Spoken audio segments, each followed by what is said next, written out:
Okay, welcome back, my farmers for Narmer. Today we will be covering Applejack in Warframe. You can see here we are using a lovely Mesa Prime. First, we'll go ahead and go over, the fashion as we usually do. For this one, I felt like the Mesa Prime helmet was just unbeatable. I mean, you get that signature kind of Applejack 10-gallon takes and hat kind of look to you. The Falcon helmet is like pretty cool in a similar sort of regard, but you don't get that kind of same wide brim look. Longhorn I also considered for a bit, but ultimately I settled on that. Settled on the Prime skin for similar kind of reasons. I just kind of like the way that it looks. There's some, there are there are other skins. The problem that I tend to find with most of them is that if you take out the Prime details, that just looks too big. And the Devil Ranger skin is good, don't get me wrong. I love the Devil Ranger skin. It just kind of like, like here you have these belt things, and with the Prime details, they don't make as much sense. And then there's the Immortal skin, and you kind of have the same problem, but, do as you will with what you have. The projectilist is kind of funny. We have the Noble Animation set. For attachments, we're running the Low Guardian chestplate because, I mean, she earned her medallions in the war. Come on.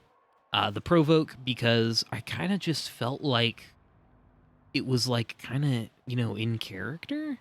And the cleaver here is kind of a nod to, we don't know that Applejack butchers animals.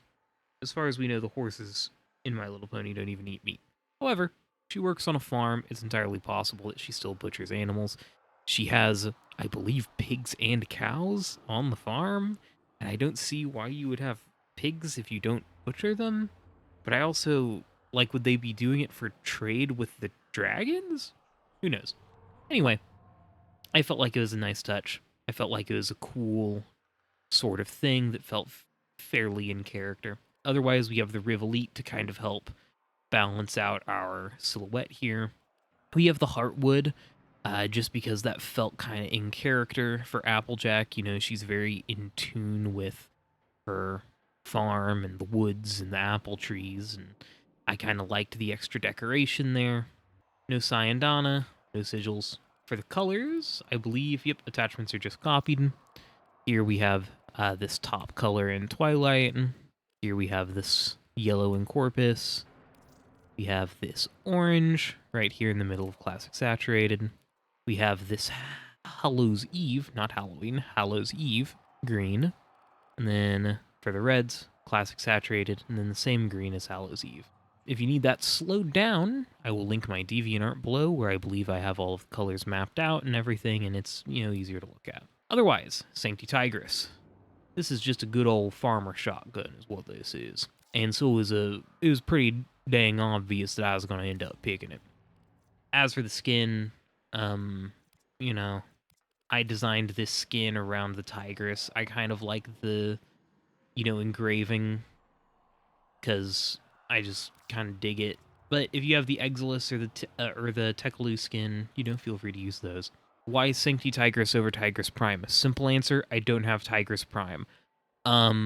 Convenient answer for me, I like the Syndicate effect. Taps my noggin. Vasto Prime. Vasto Prime, I mean, come on, it's a 6-shooter, she's a cowboy, right? Here are the colors for this. We're using the default for primary and tertiary, otherwise it's just copied over. We're using the protocol skin, that's not necessary. You can see what the normal Vasto would look like without it. I kind of like the green here over the gold because it kind of looks like ivy almost. And I just think that's interesting. Why are we using the protocol? Because when you go in Karnan mode, it's going to switch back to the normal Vasto skin anyway, and I just thought it was cool to have 2 different 6-shooters. Firax. Why are we using this? Well, Applejack, all Earth ponies are noted to be strong, but Applejack is also especially noted to be strong. In fact, you could use this same Firax build with Pinkie Pie from last time, and it would work pretty good. If you remember from the Pinkie Pie video, we didn't really use the Frag War for damage as much as it was there for just aesthetics. But you could do a similar thing with the Firax, because we're entirely using it for Firax, the Amalgam Firax body count for the fire rate for secondary weapons. It's a little bit more useful on Mesa here because we have the regulators, but you could use it on the Pinkie Pie build too. Similarly, I was thinking about running dual cleavers. They just weren't performing, I'm going to be honest. And then obviously the regulators. Again, you can see these are the same colors as the Warframe skin. I have the Presidio regulators on because I just kind of like them better. The Mesa Prime ones are, I mean, they're good. Don't get me wrong, they look like 6-shooters. They're really cool. But with this particular color mapping, I felt like the Presidio was just a bit better. And I kind of like the flintlock design, you know? We already have one 6-shooter, why add 2 more? As for our companion, we have kind of a Winona flavored. You can see here we got the white in the middle. We got the brown on either side. We're using Aatrox fur pattern to be able to kind of get that. So we got kind of a Winona-themed kind of one here. If you read the article, I believe I recommend using a Vulpaphyla. Yeah, it's good. Definitely 100. Just to go over the build real quick. This is all pretty typical stuff. Reinforced Bond for more fire rate. Mystic Bond for a bit more energy economy. Loyal Companion for some healing. Synth Deconstruct for the occasional health orb and the reloading of your primary or secondary. Resourceful Retriever for more goodies. Same with Fetch. Unleashed is just kind of funny, and it deals some extra damage to Overguard, which is cool. Hunter Recovery is like cool enough. It's a little bit of extra healing that might matter sometimes, but probably not. Calculated Redirection is just here for Reinforced Bond. The only thing that I'd recommend changing out is if you have Bite, switch Tenacious Bond in for Scavenge. Other than that, Vulpaphyla build is going to be pretty much the same as the Pinkie Pie one from last time. Let me go ahead and spoil the claws for you. It's just whatever mods you got, because I don't have a lot of mods, and I don't like farming for companion weapon mods. So, what about the build here? Well, let's start with Archon Shards. 2 green, and I would like to preface this by saying that I lean very heavily on Brozium's Limitless Mesa. I want to get that out of the way first, because a lot of this build is probably going to look, if you're familiar with his Limitless Mesa, a lot of it is going to look similar. You can run Nourish. It's probably just better than Roar. I run Nourish on everything, you know? I run Nourish on everything. I want to run Roar this one time. Let me have some fun. 2 Emerald, because we are running Archon Continuity, which lets us proc Corrosive and Toxin at the same time off of Regulators. So we can full armor strip. That's really fun. You can also do this, I think, with 1 Tau Corrosive and Corrosive Projection, I want to say? My math might be wrong on that. Either way, we're running the Corrosive to full strip. Parkour Velocity, this is an idea I got from Burzim from the Limitless Mesa video, and now I run Parkour Velocity on all of my frames because it's just so delicious. And finally, 1 secondary crit chance, 1 ability strength. Mostly because I can't decide ever which is better. I don't know the numbers. I'm terrible, god-awful at testing. So if you know the numbers or if you have a preference, feel free to run wild. Probably in this case, ability strength is better because we get more out of Roar and Shooting Gallery and Shatter Shield and, you know, the damage multiplier from Peacemaker, but it's whatever. It doesn't matter. Do what you think is best. So, what's the actual build? Well, we are running Rejuvenation. This kind of helps with a lot of our kind of health tanky problems. Not in the sense that we're necessarily health tanking, although you can see that we kind of are, because we have Umbral Vitality on, and we have Rejuvenation on, and we're running Shatter Shield, so we are kind of health tanking. Point being, this helps mostly with like Toxin and Heat procs that might wear you down otherwise. Adaptation, of course, is in here to more help with that health tanking kind of aspect. Primed Flow is in here because we're nuking our efficiency and we really just want it. Energy Nexus is in here, and you're going to want to run Wellspring because Neither of these activate while Peacemaker is active, and so that's just kind of how it be. If you're running Nourish, you're in a better spot. You still want to run Primed Flow, though, because that gives you technically, like, more duration on Mesa's Waltz. So, we also have Narrow-Minded for even more duration, Continuity for extreme duration, all of this so that we have a minute-long cooldown on Shooting Gallery and almost a minute on Shatter Shield, and a minute on Roar. It also helps with our drain on Peacemaker, which is really nice. We are running Arcane Avenger. Now, probably, it would be better to run an Arcane Avenger with your good friend... Where is it? Combat Discipline. Here's the thing. I just don't like Combat Discipline. It is a personal preference thing. If you want to use Combat Discipline, use Combat Discipline. Rejuvenation isn't giving us too terribly much, so there you have it. We are running Molt Augmented. Feel free if you want to go the more Limitless build and run Arcane Velocity, that's also good. Or you could run Velocity over Arcane Avenger if you don't like using Avenger. I like having it in even if I'm not using Combat Discipline just cuz. It still occasionally procs, still occasionally helps out. This is just, again, more strength for Roar, more strength for Shooting Gallery, more strength for Peacemakers. We are getting some of our passive benefits, which is really nice. Moving on to Regulators, since they're technically a part of the Warframe, we're just running, lots of fire rate.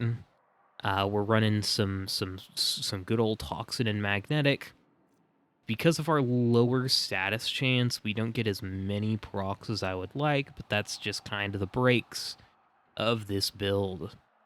We are Galvanized Fusion and Lethal Torrent as you would, Crit Mods as you would, Galvanized Shot as you would, Magnetic, and Secondary Fortifier for great damage to Overguard, and because this also kind of helps us live quite a bit, because we're going to be killing things so damn fast that we'll be hitting our overguard cap over and over again. With that, we move on to the Furax. You can see here the Incarnate benefits, Swordsman Flourish, Moonrise Velocity, Flashing Bleed. This one is definitely the best, most impactful, and the range is probably pretty damn impactful. But this is probably our most impactful because it allows us to get slash procs out of this thing, whereas we normally wouldn't necessarily be able to do that. We're running Corrosive and Magnetic on this. Magnetic mostly because of the attack speed, but this doesn't need like a lot of attack speed, and so we get the nice little bump in attack speed. We get the Magnetic to deal with Overguard when we don't have our Regulators out, and Shields, Body Count because it boosts our secondary weapons fire rate. We have Virulent Scourge, we have that for Corrosive, we have this for damage and crit, more crit, more crit. You know how it goes. If you're going to run an Arcane on this, by all means, you could run, Influence, you could run Duplicate, you could take Corrosive out and run something else, and then run the Corrosive one in here. Let's get on to the funny part of the build with the Sancti Tigris. Shotgun Vendetta. Shotgun Vendetta is very powerful. I think it is the most powerful option you can run on the Tigris, because you really, really, really love that multi-shot. However, the best advice I have ever heard about Shotgun Vendetta came from, I believe, MCGamerCZ in his Primary Arcanes video. I hope I'm getting that right. Where he said that the best advice, the best way to determine if this will work for you, is to play through a mission and see if you're proccing it without trying to augment your playstyle.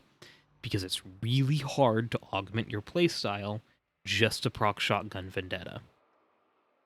If you find it isn't working out for you, my recommendation would be to shift to either Primary Deadhead and focus on getting headshots. I know it's a shotgun that's blasphemous, but you gotta make do with, country girls make do. And that's what we gotta do around here. Or you can go Primary Crux. Also weak points, but it's not as bad because it's a weak point hit, not a weak point kill. And with as much multi-shot as the Tigris has with, 12 pellets, you're probably going to be getting that. And then you get the ammo efficiency, you get the status chance, and it helps. If you are going to go that route, it might be more beneficial to run something that boosts your magazine capacity. Something like Shotgun Elementalist or Ammo Stock. Maybe even Atomic Fallout if you really get desperate. Overprimed Tactical Pump. Because that will actually then allow Crux to be doing something. Whereas normally, you know, the ammo efficiency is great and everything, but Crux at its max is 60% ammo efficiency. And sometimes that doesn't always translate into infinite duplex barrel shots, right? Otherwise, pure heat with Scattering Inferno and Blaze. More damage from Galvanized Savvy. More damage from Pine Point Blank because we need it. We got our standard crit stuff from Critical Deceleration and Primed Ravage. We got Galvanized Hell here. Typical shotgun stuff mostly. Vasto Prime. Boy, do I have a ribbon for this. So as you can see, we're sitting at 427% crit chance. And God, is that juicy. We're running Secondary Merciless for flat damage. Otherwise, we have our standard multi-shot. We're running Corrosive. We're running even more crit, although this is quite gratuitous at this point. We're running Seeker for punch through, because that's the best improvement in damage you can get at that point. We're running Magnetic Might for more crit damage, and the Magnetic to help with Overguard and Shields, of course. And Steady Hands to help with the god terrible, awful recoil. For our Incarnate Evolutions, we're running Death Trap Trigger. This is really goofy. It makes this weapon goofier than it already is.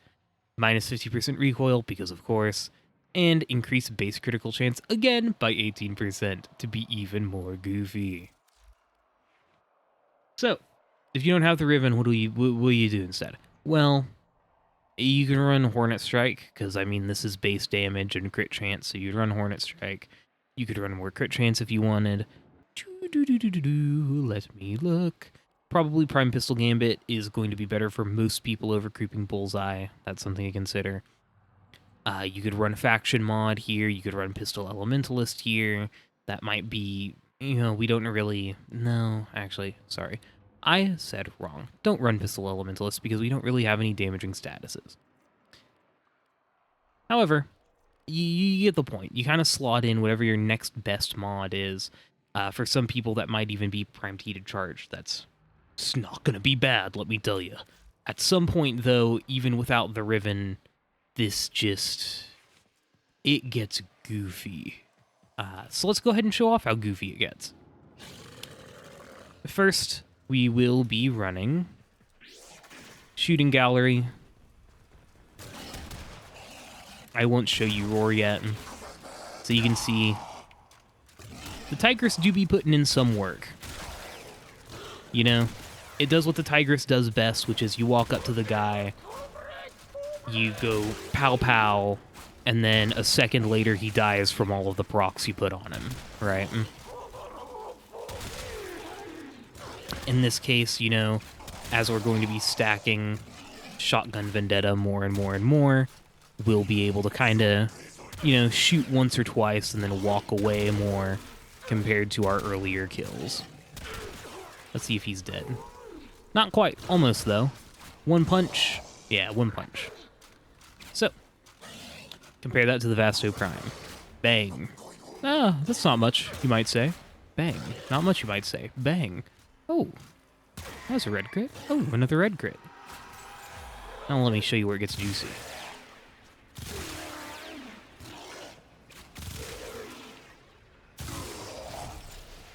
Ooh. And let me tell you, you shoot down hallways, and they're just gone, you know? This really tests your ability to make lines out of enemies, I will say that. But, I mean, you can see all of that was without Roar, and at some point my Shooting Gallery dropped, you know?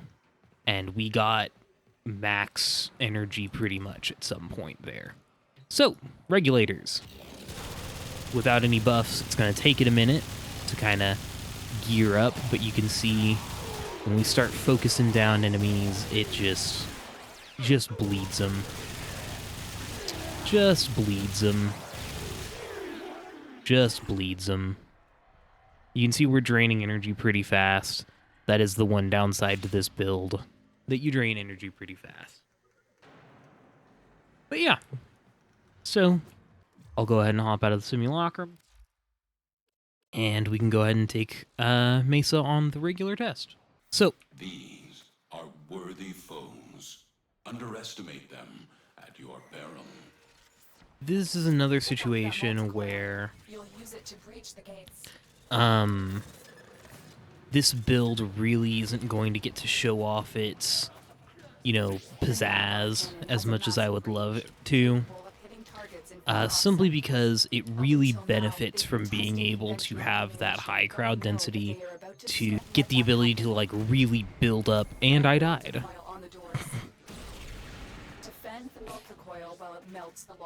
That isn't a good, you know, advocacy moment for my build. Please, let me assure you, I am bad at the game. That isn't because the build is bad, it's because I'm bad at the game. I also probably could help myself out by getting a wellspring up.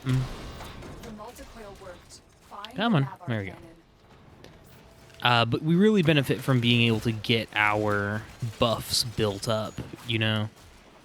And so, this isn't going to be as great of a test as standard survival would be. And again, like I said, I leaned very heavily on Brozium's Limitless Mesa for this. I highly recommend that you go and check out his video. Again, though, I don't know why you would be watching me and not him. Oh, great, my right-hand Grenier is here. I don't know why you would be watching me and not him, but if you ever are looking for an interesting, slightly different take on this Mesa build, then, I mean, you go there, because that's where I got most of my knowledge on this, right? I know that I made some changes compared to him. I couldn't tell you off the dome, though, what those were, and how significant they may or may not be.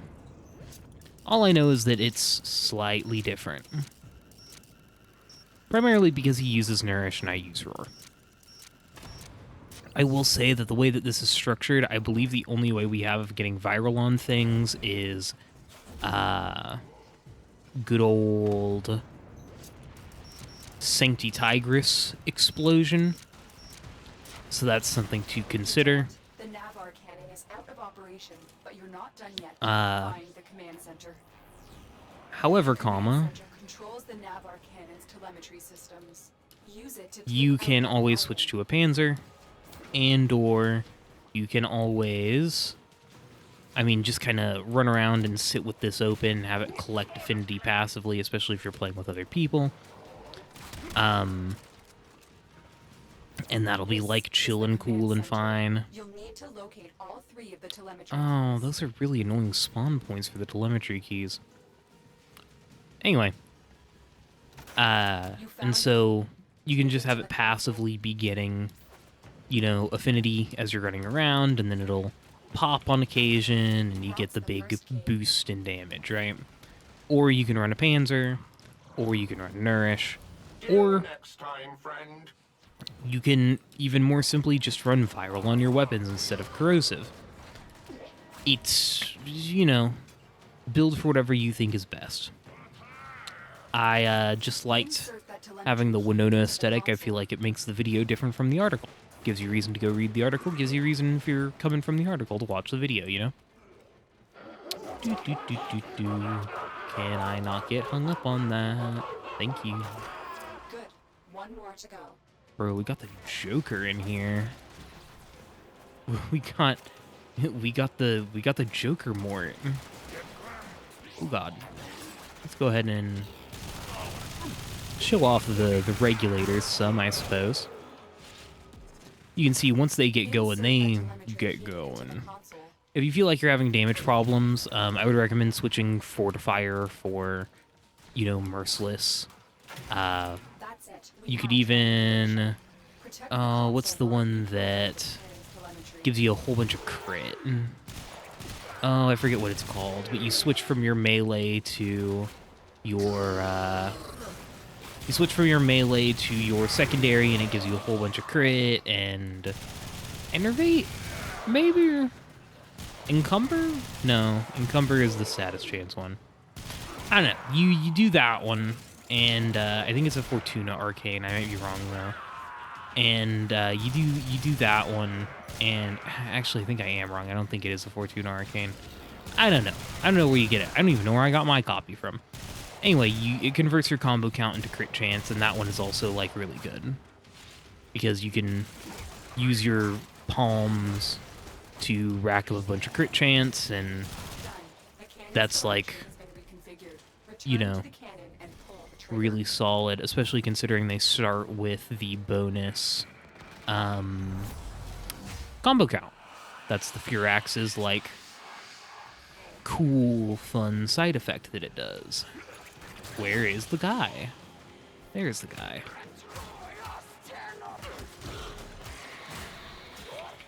Oh boy. Yeah. Okay. That death, I am going to blame on the fact that I was memeing around with the Furax, and I didn't just pull out the old red crit machine. So, rest assured I will not be making that mistake again. Not that I think another Acolyte will spawn, but you know. Go ahead and pop that.